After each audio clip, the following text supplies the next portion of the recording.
Bueno. El tema es así. Vamos a suponer que nosotros acá tenemos el soma de esta neurona, ¿no es cierto? Tenemos el soma, cono axonal, axón propiamente dicho, terminal sináptico. Horrible me salen las neuronas, pero bueno. Supongamos que esta neurona hace sinapsis con una interneurona estimuladora. Recuerden que las neuronas estimuladoras son las que liberan neurotransmisores estimuladores.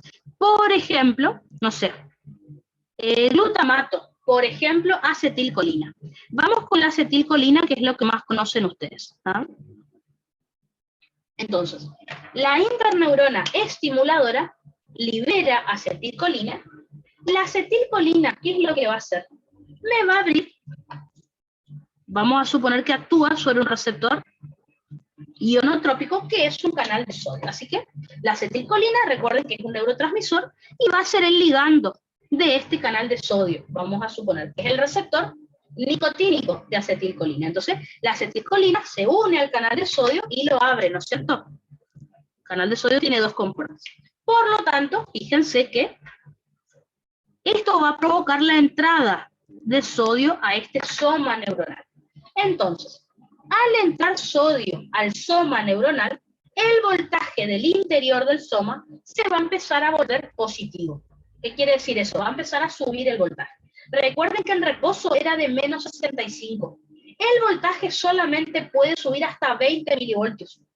Es decir, de menos 65, a medida que entre sodio, el voltaje va a ir subiendo. Lo máximo que puede subir es hasta menos 45 milivoltios, máximo. Entonces, ¿cómo le vamos a llamar a ese ascenso de voltaje de menos 65 hasta menos 45? Le vamos a llamar PEPS, es decir, potencial excitatorio postsináptico. ¿Qué es entonces un PEPS? Un potencial excitatorio postsináptico es el ascenso del voltaje localizado del interior del soma neuronal. Ahora, el PEPS no es otra cosa que un prepotencial. ¿Por qué? Porque no es un potencial de acción, pero lo podría producir. ¿Qué es lo que les contó el profe en clase? Que si este PEPS alcanza el cono axonal, recuerden que en el cono axonal se inicia el potencial de acción. Así que, si el PEPS es lo suficientemente potente para alcanzar el cono axonal, ahí sí teníamos umbral, teníamos potencial de acción. Eso va a provocar entonces que se inicie el potencial de acción y que, bueno, obviamente, esta neurona después estimulará a otra, ¿no es cierto? Hará sinapsis con otra célula. Así que, ¿qué sería un PEPS? Es el ascenso del voltaje localizado del interior del soma neuronal. ¿Cuál es el valor del PEPS? Solamente 20 milivoltios. De menos 65, el voltaje puede subir hasta menos 45, más que eso no. ¿Por qué? ¿Por qué no puede subir más?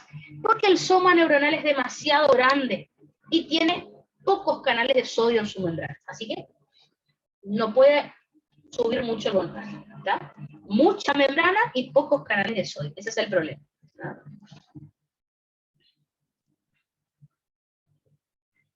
Eso sería entonces en el caso del PEPS. Vamos a ver qué pasaría en el caso del PIPS. Vamos a dibujar la misma neurona.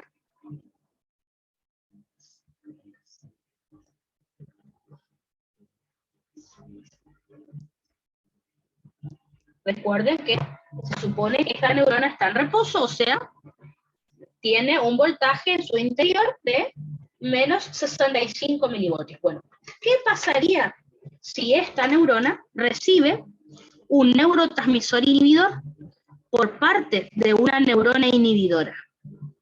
Recuerden que las neuronas inhibidoras liberan neurotransmisores inhibidores como, por ejemplo, el GABA. Este es el que le gusta mucho a la profesora Belior. El GABA, ¿qué es lo que va a hacer? Se va a unir en la membrana postsináptica a un receptor ionotrópico, que se llama, este era el receptor nicotínico de acetilcolina. Este es el receptor de GABA A. si ustedes recuerdan. Así que el GABA se une a este canal de cloro, dependiente del ligando, y lo abre. Así que el GABA se une al canal de cloro, lo abre, y por lo tanto empieza a entrar cloro al soma neuronal. Fíjense, empieza a entrar carga negativa al soma. Por lo tanto, el interior de la membrana del soma se vuelve más negativo. De menos 65 milivoltios que tenía en reposo, solamente el voltaje desciende 5 milivoltios, nada más, hasta menos 70 milivoltios. ¿Cómo se le llama a este descenso del voltaje que estamos estudiando? Se le llama PIPS, potencial inhibitorio postsináptico. Y entonces, ¿qué es el potencial inhibitorio postsináptico o PIPS? Es el descenso del voltaje o hiperpolarización del interior del soma neuronal, el interior de la membrana del soma neuronal. ¿Cuál es el valor que puede tener el PIPS? 5 milivoltios. ¿Por qué? Porque de menos 65, que era el valor inicial en reposo, el voltaje puede bajar hasta menos 70, nada más. O sea, solo puede descender 5 milivoltios. Como pueden ver, entonces el PIPS, que es una hiperpolarización, no es tan amplio comparado con el PEPS, que es una despolarización. ¿Está? El PIPS significa que el soma se inhibe. Si el PIPS es lo suficientemente potente para alcanzar el cono axonal, se hiperpolariza el cono axonal y esto hace que no haya potencial de acción. ¿Ah? Porque recuerden que cuando hablamos de hiperpolarización es que la célula está demasiado negativa como para poder alcanzar el umbral en el caso del cono axonal. Así que tanto el PEPS como PIPS son como prepotenciales. El PEPS, si alcanza el cono axonal, me produce el potencial de acción en este axón. ¿Ah? El PIPS, si alcanza el cono axonal, me inhibe al cono y por eso no se va a producir un potencial de acción y por lo tanto esta célula no podrá estimular, esta neurona, este terminal sináptico, no podrá hacer sinapsis con la célula que sigue. ¿Está? Para que entiendan la idea, ¿qué pasaría si acá en el extremo tuviera músculo esquelético? Una fibra de músculo esquelético. Esto vamos a estudiar en neuro después. Una neurona estimuladora, imagínense que esto sea médula espinal. Una interneurona estimuladora me activa a una alfa-motoneurona y la alfa-motoneurona provoca la contracción del músculo, por ejemplo. En cambio, si yo no quiero que ese músculo se contraiga, una neurona inhibidora me inhibe a esta alfa-motoneurona y por lo tanto esta no puede estimular al músculo. Fíjense qué interesante lo que estamos estudiando. ¿Por qué les serviría saber esto en el final del fisio? Les pongo un ejemplo. Si yo quiero contraer mi bíceps, no se nota, pero acá hay un bíceps, les prometo que acá hay un bíceps, ¿está? Si yo quiero contraer mi bíceps, las alfa-motoneuronas de la médula espinal, que controlan a mi bíceps, son las que se van a activar, ¿no es cierto? Pero el tríceps, que es el músculo antagonista del bíceps, no se va a tener que contraer, porque si no yo no voy a poder hacer esto. Tendría rigidez en mi brazo. Entonces, ¿qué le estaría pasando, por ejemplo, a las alfa-motoneuronas que inervan a mi tríceps? Van a estar inhibidas. Una interneurona le va a provocar PIPS a esas motoneuronas de mi tríceps. ¿Para qué? Para que mientras el bíceps se contrae, el tríceps se relaja. ¿Está? Entonces fíjense, uno dice, uy, ¿para qué tengo que saber esto? Fíjense que me permite saber cómo funcionan los músculos agonistas y antagonistas. ¿Qué vamos a hacer en neuro para el final de fisio? Esto lo vamos a explicar en forma de reflejo. ¿Está? O sea, vamos a decir, bueno, de dónde sale la neurona, de qué parte de la médula, cuestiones así. Pero bueno, en principio ya saben algo. Y acá hay un detalle importante que me gustaría que recuerden. Lo vamos a volver a repetir en músculo esquelético, pero les adelanto.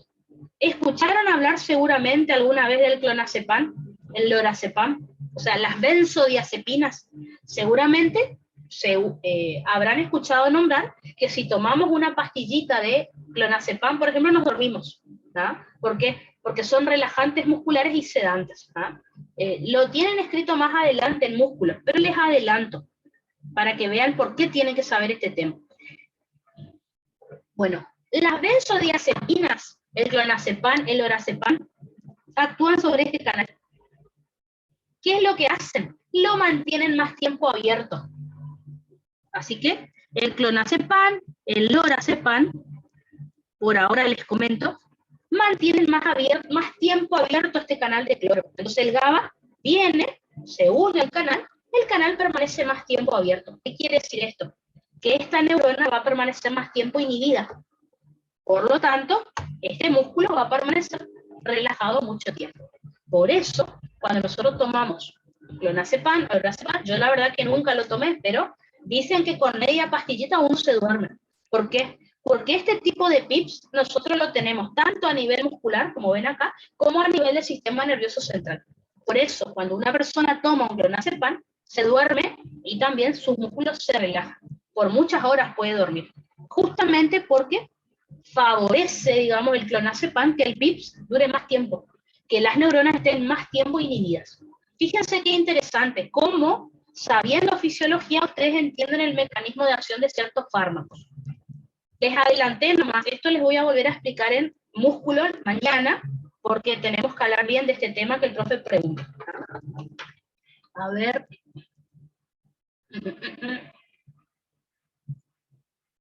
La fluoxetina, la verdad que no me acuerdo. Me pregunta Nicole si la fluoxetina estimula la neurona. Me parece que la fluoxetina no tiene el mismo mecanismo de acción que el clonazepam, pero en este momento no me acuerdo. De última, ahora lo busco y para la tarde te digo bien, puede ser, porque no, antes de chamullar, no sé. Así que lo voy a buscar, se me olvidó. ¿No? Pero sí, lo busco y vemos. Obviamente no es una benzodiazepina, pero vamos a ver dónde actúa. ¿No? Perfecto, entonces. Sí, la fluoxetina sé que es un antidepresivo exactamente como dice Nicole. El tema es que no me acuerdo exactamente el mecanismo de acción. Así que ahora lo busco y para la tarde contesto primero eso antes de continuar con la clase. Esperen, voy a anotar para acá si no me olvido. Fluoxetina.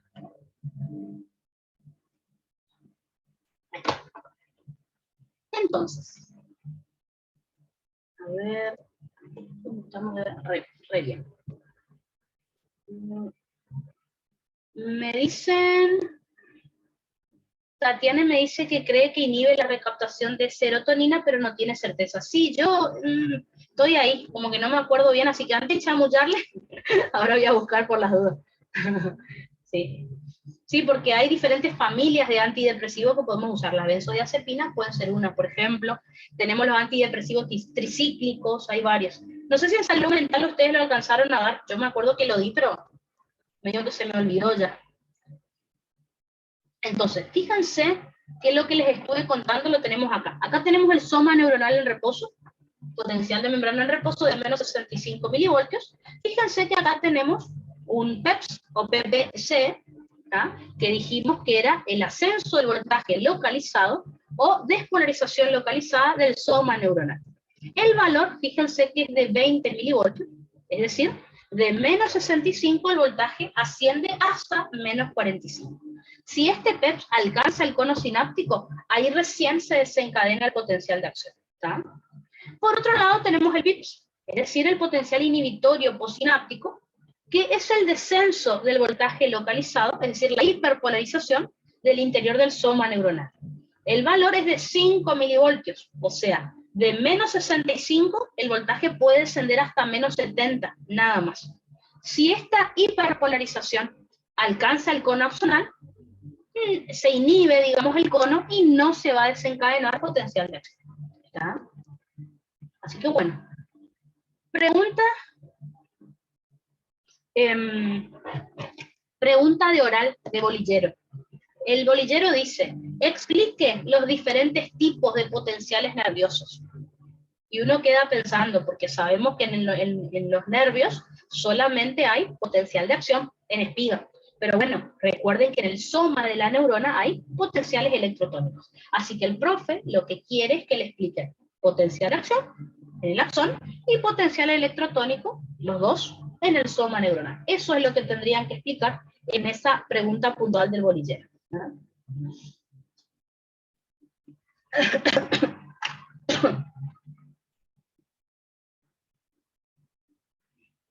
Bueno,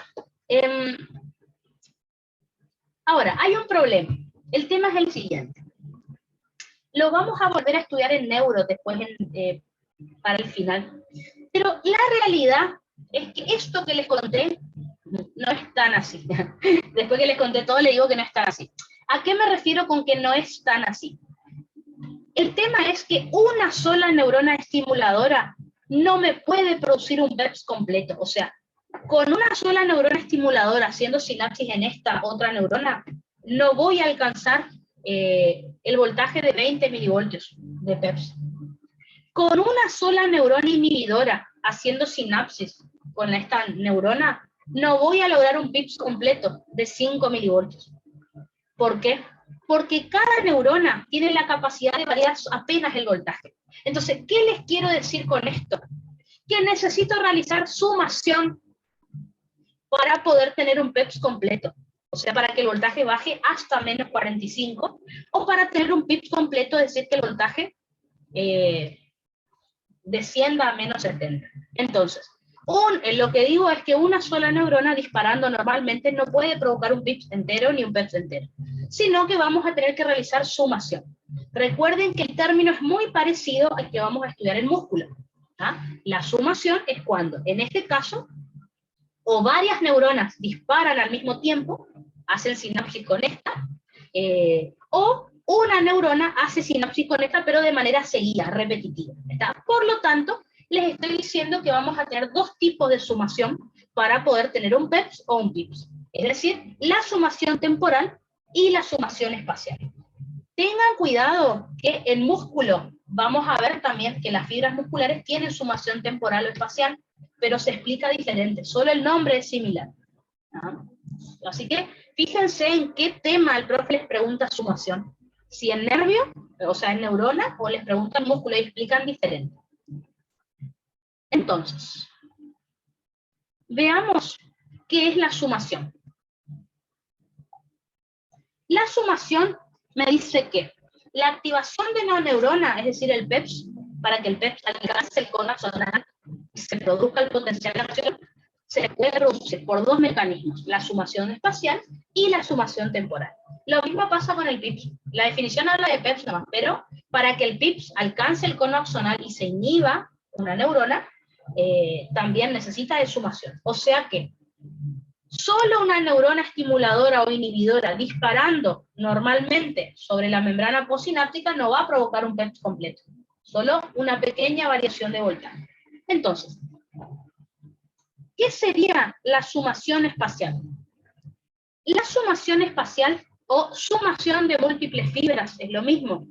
Vamos a decir que es la sumación de PEPS en respuesta a estímulos que ocurren en diferentes localizaciones de la membrana postsináptica de una neurona al mismo tiempo.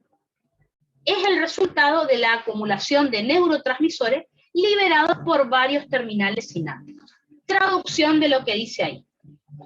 En la sumación espacial, fíjense cómo varias neuronas están disparando neurotransmisor. Esta neurona de arriba está disparando neurotransmisor acá, esta lo está disparando acá, esta acá, esta acá. Entonces, varias neuronas hacen sinapsis con esta otra neurona en diferentes puntos de la membrana, en diferentes partes del soma al mismo tiempo. Eso es sumación espacial, porque vamos a ver que la temporal es en el mismo punto en diferentes tiempos. Cambia un poquito la definición.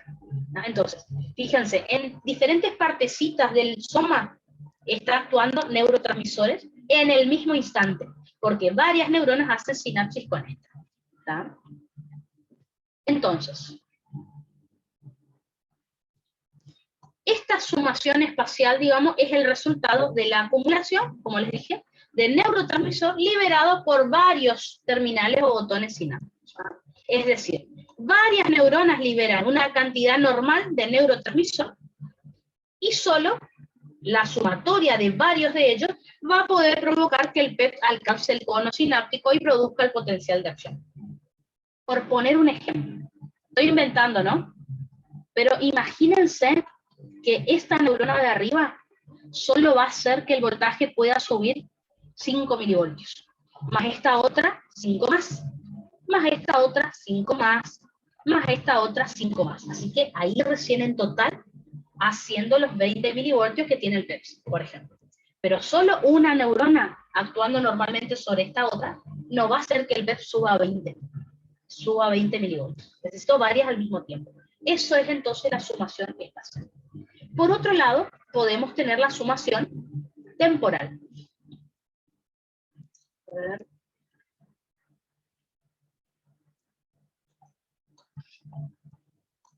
En el caso de la sumación temporal o sumación de frecuencia, lo mismo. Vamos a decir que es la sumación de PEPS en respuesta a estímulos que ocurren en la misma localización, o sea, en el mismo punto de la membrana postsináptica de la neurona, pero en diferentes momentos, que se repiten en el tiempo. ¿Está? Fíjense, lo vuelvo a repetir. Si se fijan acá, en la sumación espacial, varios puntos del soma están siendo estimulados en el mismo instante. Si se fijan acá, en la sumación temporal, un solo punto del soma está siendo estimulado, pero de manera repetitiva, más rápido, digamos. O sea, no es que esta neurona presináptica dispara normal, no. Y dispara muy seguido los neurotransmisores en el mismo punto. Entonces, sumación espacial, vuelvo a repetir, varias neuronas actuando al mismo tiempo, pero en diferentes partes del soma. En la sumación temporal, una neurona actuando en diferentes tiempos sobre un punto específico del soma. Esto es pregunta de examen, el profe ya lo ha preguntado anteriormente, así que ténganlo en cuenta. Cuando hablemos de sumación temporal y espacial de fibras musculares, es otra explicación diferente. ¿Está? Esta sumación de PEPS, esta sumación temporal de PEPS, fíjense que dice que es el resultado de la acumulación de neurotransmisores liberados por un único terminal sináptico 2 o más veces en rápida sucesión, o sea, bien seguido, no normal, digamos, ¿ah? No a una velocidad normal, sino más rápida. La actividad repetitiva de alta frecuencia hace que se estimule y se gatille el potencial de acción en la neurona postsináptica. O sea, la neurona presináptica dispara tan seguido que el voltaje como que se va sumando en el tiempo, va aumentando, hasta que alcanza el cono axonal y ahí se desencadena el potencial de acción. ¿Está? Cuando hablemos de este tema en músculo, por ejemplo, la sumación temporal es la que produce tetania. Por eso les digo, no tiene nada que ver con lo que estamos estudiando acá, solo el nombre. Tengan cuidado con eso. Entonces, por último, vuelvo a repetir, sumación espacial, varias neuronas actuando al mismo tiempo, pero en diferentes puntos del soma. Sumación temporal, una neurona actuando en diferentes momentos sobre un punto del soma. Eso es lo que aparece como pregunta de examen choice.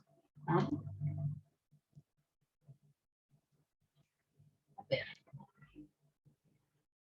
Perfecto. Bueno, vamos a dejar hasta acá entonces la clase, porque ahora esto que les tengo que explicar es medio complicado, ¿está? Así que vamos a dejar hasta acá y ahora, bueno, igual vimos un montón, vimos hoy. ¿Qué es lo que vamos a hacer ahora a la tarde? Vamos a ver, no sé si ustedes recuerdan, que yo les dije que las fibras mielínicas, el impulso viaja más rápido que las fibras amielínicas. O sea, las fibras que tienen mayor diámetro tienen mayor velocidad de conducción que las que tienen menor diámetro. Eso es lo que necesitamos explicar el porqué.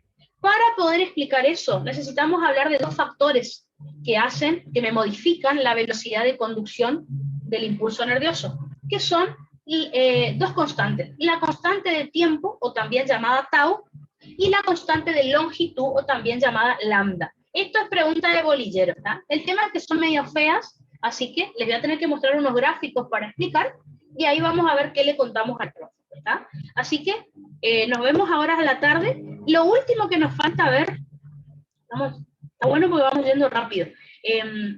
Lo último que nos falta ver es este tema. A ver, y después ya empieza músculo, ¿ven? Así que yo pensé que mañana íbamos a empezar músculo, pero se ve que hoy ya vamos a poder empezar. Así que nos vemos en un rato, ahora a la tarde. Si estoy viva, no me estoy bien, pero bien, así que nos vemos ahora en la siesta y viendo cómo van las cosas, me parece que capaz mañana ya terminemos primerera, porque vamos bien, la verdad que buenísimo. De última, sí, porque músculo esquelético y ahí termina primerera, músculo liso en adelante ya es segunda. Así que de última vemos si terminamos, les dejo el fin de para que repasen primerera y el lunes arrancamos segunda así con todos, porque la verdad que vamos bien. O ustedes están aprendiendo rápido o yo estoy muy apurada, no sé, pero yo pienso que voy con velocidad tranqui, pero bueno, vamos bien, me parece. Así que, si mañana está... vamos bien, sí, perfecto. Yo siempre digo que el tema es que cuando yo esto lo expliqué el año pasado, imagínense que si ustedes recién estuvieran viendo por primera vez primerera, es más difícil de entender, pero ustedes ya saben muchas cosas que a principio de año no sabían, así que bueno. ¿tá? Así que nos vemos ahora a las 14 y seguimos entonces con los temas. Chaucito. Chao.